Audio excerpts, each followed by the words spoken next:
श्री स्वामी समर्थ. नमस्कार प्रेमळ भक्तांनो.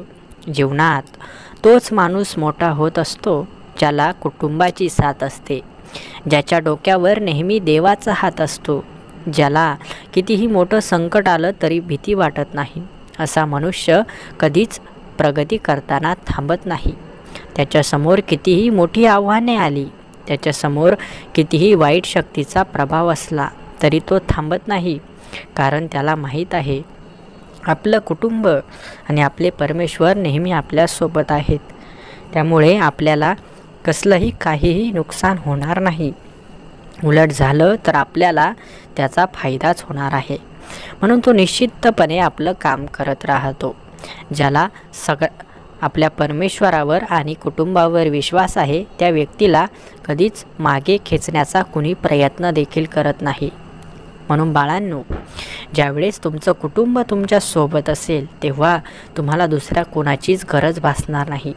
जेव्हा परमेश्वर तुमच्या सोबत असतील तेव्हा तुम्हाला कोणासमोर हात पसरवण्याची गरज येणार नाही. म्हणून लक्षात ठेवा, कुटुंबाची साथ आणि देवाचे आशीर्वाद हे तुम्हाला आयुष्यात खूप महत्त्वाचे आहे. आजचा हा सुंदर व्हिडिओ तुमच्यासाठी आहे. म्हणून हा सुंदर व्हिडिओ शेवटपर्यंत बघितल्याशिवाय कुठेही जाऊ नका. बाळांनो, ज्ञान खूप गरजेचं आहे. ज्ञानच माणसाला मोठं बनवत असतं. जीवनात काही गोष्टी अशा असतात ज्याची आपल्याला कधी गरज भासते, परंतु त्यावेळेस ती गोष्ट मिळत नसते. म्हणून जीवनात कधी कोणाची गरज येईल हे सांगता येत नाही. त्यामुळे कुणाशी वैर ठेवू नका. ज्यांनी तुम्हाला फसवलं, ज्यांनी वाईट काळात तुमची साथ सोडली, त्यांच्यापासून लांब नक्की राहा, परंतु त्यांच्याशी वैर ठेवू नका. वैर माणसाला खूप दृष्ट माणूस बनवत असते. आपल्याला दृष्ट बनायचं नाही तर आपल्याला प्रेमळ बनायचं आहे. आपल्याला भगवंताच्या चरणाशी आपलं स्थान निर्माण करायचं आहे. त्यांच्यासोबत आपल्याला आपलं जीवन जगायचं आहे. म्हणून हे सुंदर जीवन खूप वाईट बनवू नका. सुंदर जीवनाला आणखी सुंदर बनवा. स्वामी तुमच्या सोबत आहेत. विश्वास असल्यास कमेंट्स बॉक्समध्ये स्वामी माऊली टाईप करा आणि आजचा हा महत्त्वाचा व्हिडिओ शेवटपर्यंत बघा. कधी तुम्हाला असं वाटत असेल की स्वामी तुमच्याशी स्वतः बोलत आहेत, स्वामी तुमच्या डोक्यावर आशीर्वाद ठेवून आहेत, तर हे खरंच आहे. बाळांनो, ज्यावेळेस कोणीच दिसत नाही त्यावेळेस फक्त स्वामी दिसतात. ज्यावेळेस सर्व साथ सोडून जातात त्यावेळेस फक्त स्वामी साथ देतात. म्हणून बाळांनो, जीवनात कोणावर प्रेम करायचं, कोणावर विश्वास ठेवायचा हे माहीत नसेल तर स्वामींवर विश्वास ठेवा. स्वामींवर प्रेम करा. तुम्हाला कधीच निराशा भेटणार नाही. ज्यावेळेस आपल्या जवळच्यांची साथ आपल्याला मिळते, ज्यावेळेस आपल्या कुटुंबाचं प्रोत्साहन आपल्याला मिळत असतं, त्यावेळेस 50% काम तिथेच पूर्ण होत असतं. म्हणून कुटुंबावर प्रेम करा. तुमचं कुटुंब सुखी असेल, तुमच्या घरातून हसण्या खेळण्याचा आवाज येत असेल तर तुम्ही जगातील सर्वात श्रीमंत व्यक्ती आहात. परंतु तुमच्या कुटुंबात मतभेद असतील, तुमच्या कुटुंबात चिडचिड असेल, कोणाचा हसण्याचा आवाज येत नसेल, सर्व एकमेकांशी बोलणं टाळत असतील तर तुम्ही सर्वात गरीब माणूस आहात. म्हणून पैशाला महत्त्व देऊ नका. घरात किती सुख आहे, घरात किती समृद्धी आहे, घरात किती आनंद आहे यावरून तुमची खरी श्रीमंती कळत असते. म्हणून फक्त पैशामागे पळू नका. प्रेम द्यायचा विचार करा. सर्वांना सुखी ठेवण्याचा विचार करा. कुटुंब सुखी असेल तर आपण सुखी आहोत, कुटुंब दुःखी असेल तर आपण दुःखी आहोत. म्हणून सर्वप्रथम आपल्या कुटुंबाकडे लक्ष द्या. बाळांनो, कुटुंबात जर बाहेरील व्यक्तीने हस्तक्षेप केला तर कुटुंब लवकर तुटतं. म्हणून बाहेरील कोणत्याही व्यक्तीला तुमच्या हसत्या खेळत्या कुटुंबामध्ये हस्तक्षेप करू देऊ नका.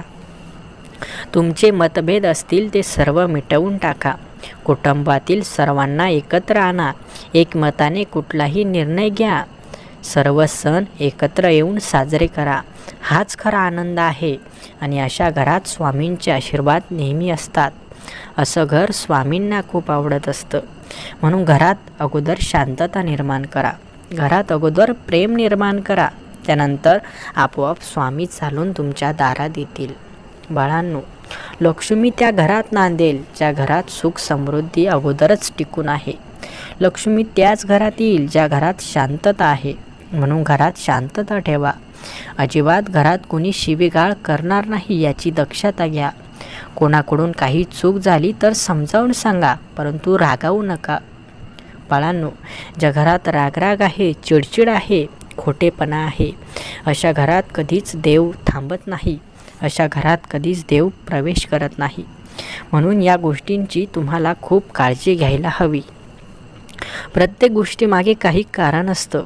आपल्याला असं वाटतं की देवाचं आपल्याकडे लक्ष नाही, परंतु आपल्याला याची देखील जाणीव असायला हवी की आपल्या हातून तर काही चुकत नाही ना, आपल्या हातून काही बिघडत नाही ना, हे अगोदर आपण शोधायला हवं. आणि या सर्वांचा शोध घेण्यासाठी हे स्वामींनी पाठवलेले संदेश खूप महत्त्वाचे आहे. म्हणून हा महत्त्वाचा व्हिडिओ शेवटपर्यंत बघा. फक्त मुलगा होणे म्हणजेच घरात सुख समृद्धी येणे असे नाही, तर मुलगी ही मुलापेक्षा कमी नाही. म्हणून आपल्या मुलीला कधीच अंतर देऊ नका. मुलगी तुमच्या कुटुंबातील लक्ष्मी आहे. तिला जपायला शिका. एक ना एक दिवस ती तुमचं घर सोडून जाणार आहे. म्हणून मुलीला जपा. मुलीवर चांगले संस्कार करा. मुलांवर चांगले संस्कार करा. पुढे जाऊन तेच तुमचा थाटामाटात गाजावाजात तुमचा उद्धार करणार आहेत. म्हणून त्यांना योग्य वळण लावा. जर त्यांनी तुमचं नाक कापलं तर तुम्हाला समाजामध्ये काहीच उरत नाही. मान सन्मान सर्व निघून जातो. म्हणून कुणाला जपायचं असेल तर आपल्या मुलांना जपा. त्यांच्यावर संस्कार करा, कारण ते तुमचं भविष्य आहेत. आणि आपलं भविष्य आपल्या हातामध्ये आहे. आज आहे, आत्ता आहे. काही चुका झाल्या असतील तर सर्व चुका सुधारण्याची वेळ अजूनही गेली नाही. बाळांनो, भविष्यात काय होणार आहे याचा विचार करण्यापेक्षा आत्ता आपण काय करत आहोत याचा विचार करा. मागे काय घडून गेलं किंवा भविष्यात काय होणार आहे या विचारात मग्न राहू नका. तुम्हाला देवावर विश्वास ठेवावाच लागेल, कारण तुमचा सर्व काही करता धरता देवच आहे. देव आपल्याशी कसा वागतो हे बघण्यापेक्षा आपण कसं वागतो हे बघा. देव सर्व काही करणार आहे. तुम्ही त्याची चिंता करू नका. तुम्ही फक्त तुमचं कार्य योग्य पद्धतीने पार पाडत आहात का हे बघा. आपल्या हातून काही चुकत तर नाही ना हे शोधा. कधीच कुणाला वाईट बोलू नका, कारण तुमच्या वाईट बोलण्याने तुमची नाती तुटतात. म्हणून वाईट बोलू नका. आपल्या शब्दांमध्ये खूप विष आहे आणि हे विष आपल्या सर्व नातेवाईकांना तोडत असतं. म्हणून बोलण्यावरती थोडंसं कंट्रोल ठेवा. बोलल्याने माणसाच्या मनामध्ये चुकीचे विचार निर्माण होतात. म्हणून बोलणं टाळा. बोलायचं तर प्रेमाने बोला. बोलायचं तर हसून खेळून बोला. बोलायचं तर सर्वांना आपलं समजून बोला. कधीच कोणाला वाकड्यात बोलू नका. कधीच कोणाला त्रास होईल असं बोलू नका. बाळांनो, सर्व काही शक्य आहे. फक्त तुम्हाला प्रत्येक गोष्ट माहीत पाहिजे. जर प्रत्येक गोष्ट ज्या दिवशी तुम्हाला माहीत होईल त्या दिवशी तुम्हाला देवाकडे मागायला काहीच उरणार नाही. तुमच्याकडे एवढं सारं येईल की तुम्हाला ते मोजता देखील येणार नाही. म्हणून प्रत्येकाचे दिवस बदलतात. तुमचेही दिवस बदलणार आहे. तुम्ही जीवनात सक्सेसफुल होणार आहात. म्हणून विश्वास ठेवा. विश्वासावर ही दुनिया चालते. विश्वासावर आपण चालतो. विश्वासावर भगवंत आहेत. म्हणून विश्वास जीवनात खूप महत्त्वाचा आहे. आजचा हा सुंदर व्हिडिओ तुमच्यासाठी खूप महत्त्वाचा होता. हा सुंदर व्हिडिओ तुम्हाला आवडला असेल तर व्हिडिओला लगेच लाईक करा. आणि असेच सुंदर व्हिडिओ दररोज बघण्यासाठी आपलं हे भक्तिमय चॅनल सबस्क्राईब करून ठेवा. श्री स्वामी समर्थ. जय जय स्वामी समर्थ. धन्यवाद.